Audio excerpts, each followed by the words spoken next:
Gracias a los que se suman a la conversación en las diferentes redes sociales. Oiga, el tribunal ya recibió más de 5,000 recursos en contra de los acuerdos del INE para el reparto de plurinominales en el Senado y en la Cámara de Diputados.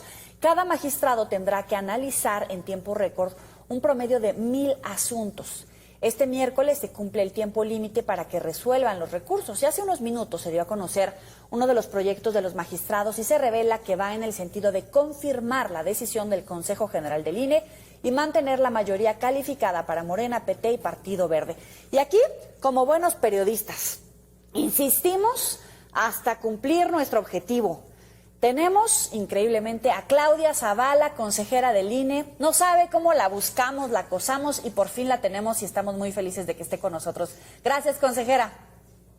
Muy buenas noches, Joely. Saludo con mucho gusto a la audiencia de Mega Noticias y a ti, por supuesto. Gracias por este espacio. No, hombre, gracias a usted por la distinción. Me parece muy interesante toda su argumentación, toda su reflexión.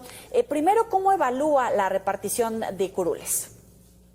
Bueno, como lo he mencionado, lo dejé escrito también y fue motivo de discusión en el Consejo General, pues es una fórmula constitucional que tiene una finalidad que es evidentemente que 200 diputaciones por representación proporcional se distribuyan en un límite de sobrerepresentación de manera proporcional. La finalidad es que esas diputaciones integren a minorías, se dé mayor pluralismo en la Cámara de Diputadas y Diputados.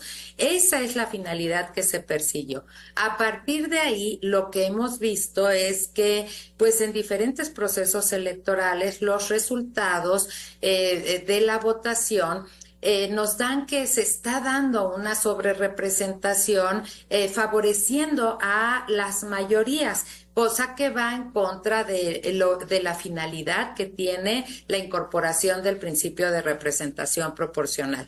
Esto lo advertí desde el año 2021, el proceso electoral pasado. En este se hace más patente, derivado también de cómo conforman las coaliciones, los partidos políticos que legítimamente pueden conformar para competir. Frente a esa situación, había que analizar cómo dice la Constitución, porque la Constitución hace referencia en que ningún partido, nunca un partido político, puede contar con un número mayor de 500 diputaciones, dice que representen un porcentaje de esos 500 que exceda en 8 puntos, así lo dice la Constitución, a su porcentaje de votación nacional emitida. Esto fue el motivo de análisis. ¿Y qué es lo que se define en un primer argumento que presenté al Consejo General? Que esta fracción, para cumplir con la finalidad de pluralismo, proporcionalidad y eficacia del derecho de voto, que los votos correspondan con las diputaciones, debe entenderse un 8% de la votación de cada partido y no sumar 8 puntos a cada partido, porque hace que el límite de sobrerepresentación se trabaje a todos los partidos, a cada partido se le dé más de casi 4,5 millones de votos que no existen esos votos. Así que se hizo esta argumentación para presentarla al Consejo General y con esa interpretación se cumplía la finalidad del principio de representación proporcional, se armonizaba el régimen de coaliciones y también se limitaba la sobrerepresentación permitida para la asignación de estas curules. Esa es la propuesta en general, Joely, que le presenté al Consejo General y que algunas y algunos de mis colegas acompañaron, pero la mayoría no. Terminó por asignarse las diputaciones sumando 8 puntos como ese límite de sobrerepresentación. Y es un tema que entiendo, pues tiene ahora planteado el Tribunal Electoral y que Exacto. será definido del tribunal. ¿Y qué espera del tribunal? Pues que, mira, ¿Qué se esperaría? Que el tribunal como tribunal constitucional analice la constitucionalidad de esta frase a la luz de la propuesta. No sé cómo sean los agravios. El tribunal siempre va a trabajar sobre la base de los agravios, pero esos motivos, si están dirigidos a esta interpretación, creo que el Tribunal Electoral lo que debe analizar es también cómo se cumple de mejor manera esta proporcionalidad que indica la ley. Y me parece que es el momento oportuno, porque los tribunales constitucionales o todos los tribunales son los que van atendiendo el sentido de la ley conforme a la finalidad, pero también conforme a la realidad que se va planteando. Y ese tema es muy importante porque el mismo tribunal lo que ha señalado en sus resoluciones es que al INE le correspondía definir esta situación de sobrerepresentación para el cumplimiento de los fines constitucionales. Creo que esperaría eso en el análisis del tribunal y que dé una respuesta de si sí o si no se puede interpretar así la Constitución, si está bien lo que siempre se había venido haciendo o tiene una lectura diferente, una respuesta clara frente pues a esta nueva situación que se encuentra y que también hay que decirlo, como no se le quita ningún voto a los partidos políticos, es la votación que recibieron, se respeta la votación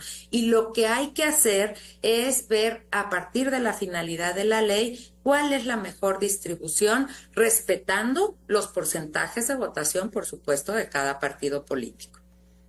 Aquí somos muy respetuosos de la trayectoria, del conocimiento, de la experiencia de cada uno de los integrantes del Instituto Nacional Electoral. Siempre hemos hablado y defendido evidentemente la legitimidad de los procesos electorales y de sus resultados. Han abonado a la estabilidad democrática de México, pero ¿cómo evalúa el desempeño del Instituto Nacional Electoral en términos democráticos de México hacia el futuro? Pues mira, Joely, yo creo que en la pasada sesión dimos una muestra clara de que con razones cada quien justificó su voto y eso hay que resaltarlo porque podemos pensar diferente, hay razones diferentes, pero lo importante es que la ciudadanía sepa cada quien cómo está viendo la situación y cuáles son las razones que lo llevan. Y eso se da en lo cotidiano también en el ejercicio de nuestra función. La mayoría de nuestros acuerdos salen por unanimidad de votos y nosotros como Consejo General, pues de frente a la ciudadanía hemos cumplido con nuestros deberes. Y aquellos asuntos que llegan a ser discutidos, lo importante es que cada una y cada uno expresamos nuestros votos. Eso le corresponde al órgano y yo creo que en esa parte la ciudadanía debe de estar tranquila porque conocen cuáles son las razones que avalan nuestras determinaciones y nuestras decisiones. Okay. Más allá de lo político, eso no es algo que influya en nuestras decisiones y eso hay que dejarlo claro. En este tema, por ejemplo, lo importante es qué dice la Constitución, cuál es la finalidad de la Constitución y cada quien vimos y dimos nuestras razones para sostenerlo. ¿Los partidos políticos interpretan bien los votos recibidos en las urnas? Es decir, se viene la reforma al Poder Judicial, se habla de que se comienza a resquebrajar la fortaleza e independencia del Poder Ejecutivo. Y le agrego esto en torno a qué tan constitucional e inconstitucional puede ser esta interpretación, maña, ajuste de cuentas por parte de los partidos políticos. Los partidos políticos siempre van a tener estrategias de litigio, de argumentación que favorezcan a sus intereses. Siempre lo van a tener unos y otros. Son las fuerzas políticas. La política está en el campo de ellos. ¿Qué es lo que tenemos que hacer las autoridades? Pues hacernos cargo de nuestro marco constitucional, nuestro marco legal y a partir de eso tomar las determinaciones con independencia de la situación en la que se coloquen cada uno de los actores políticos. Y ese es el debate que nutre. Generalmente los partidos políticos, por ejemplo, en fiscalización, pues muchas veces dicen, no debes de interpretar así, eres muy severo, pero nosotros lo que vemos son los bienes jurídicos tutelados para que no se infrinjan y para que haya transparencia, por ejemplo. Así que cada uno podrá presentar sus tesis conforme la lectura que les favorezca. Eso es parte de la política que hacen ellos. Nuestra responsabilidad como consejeros es generar condiciones para que el marco, el consenso constitucional y el marco legal se cumpla en los términos que están definidos, y para ellos nos auxiliamos de la interpretación. Esa parte jurídica que muchas veces nos cuesta trabajo explicar de frente a la ciudadanía, pero ahí están las razones, y esas razones son las que sostienen nuestros actos y sobre la base de las cuales puede la ciudadanía decir si está de acuerdo o no está de acuerdo, porque muchas veces pueden ser lecturas válidas, pero hay que elegir la más correcta, la que vaya acorde con la finalidad de las normas constitucionales. Ahora, ¿qué espera del debate de la desaparición de los órganos autónomos?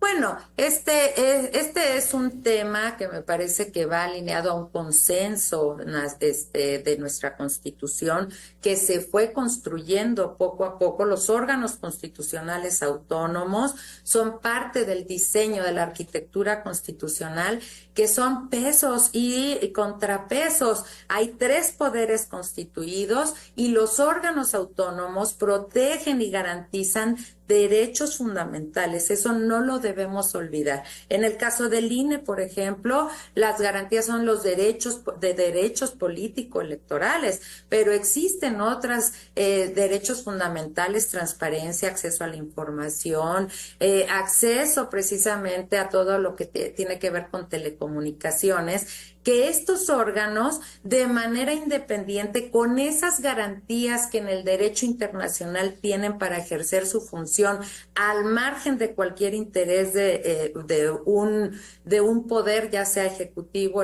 o legislativo. El legislativo da las leyes, el órgano autónomo se encarga de concretarlas y de garantizar esos derechos. Así que en la arquitectura constitucional se fue creciendo hacia allá, y ahora será determinación del Poder Legislativo, pero también no hay que olvidar que la propia Constitución, en el artículo 1, habla de la progresividad de los derechos en los derechos humanos, y lo que se tiene que hacer es fortalecer las instituciones que garantizan esos derechos. Fortalecer las instituciones que garantizan esos contrapesos. En caso de la desaparición de los órganos autónomos como se tiene previsto, ¿se rompe ese equilibrio de pesos y contrapesos? Me parecería que en principio es un tema que derriba mucha construcción de arquitectura constitucional, pero habrá que ver qué modelo se genera para la garantía de esos derechos. En lo personal, a mí me parece que los órganos autónomos han funcionado en el sistema constitucional democrático como pilares fundamentales, que en principio parecería que habrá un retroceso con una desaparición. Hay que ver cómo el legislativo diseña la arquitectura constitucional para ver si verdaderamente se garantizan los derechos que estos órganos autónomos están protegiendo. Para concluir, ¿cuál es el futuro del INE y de la legitimidad de las elecciones en nuestro país, ya con esta reestructuración, en todo caso, si es que se aprueba? Joely, el INE no está incorporado en esta rediseño constitucional hasta ahora, por lo que me he enterado. El tema es que el INE es una institución ciudadana también, que hemos construido los ciudadanos, y tiene una historia completa, el INE y los institutos electorales locales en los estados, y tiene una historia de garantía porque veníamos de una clara intromisión desde el Ejecutivo, y en México decidimos crear una institución ciudadana especializada, técnica, en funciones directivas, con garantías constitucionales para que en estas contiendas electorales exista estas garantías de cuidado, de que las competencias se den en términos de equidad y se garantice el derecho de voto en igualdad de circunstancias. Afortunadamente, en esta reforma, el INE no está incorporado y me parece que esta institución ciudadana debe preservarse como valor fundamental de la democracia, no solo en términos sustantivos de derechos, sino también procedimentales. Nos costó mucho tener una institución que sea autónoma del gobierno, en la que el gobierno no tenga interferencia. Y aquí hay que seguirla resguardando con esas garantías. Y todos los demás autónomos debemos verlos con este enfoque, porque también son conquistas ciudadanas. Son conquistas ciudadanas para la garantía de nuestros derechos.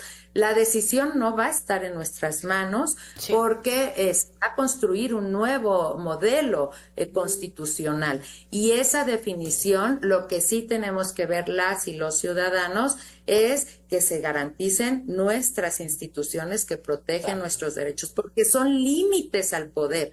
Todo esto tiene que ver con límites al poder, lo que representa nuestro sistema democrático.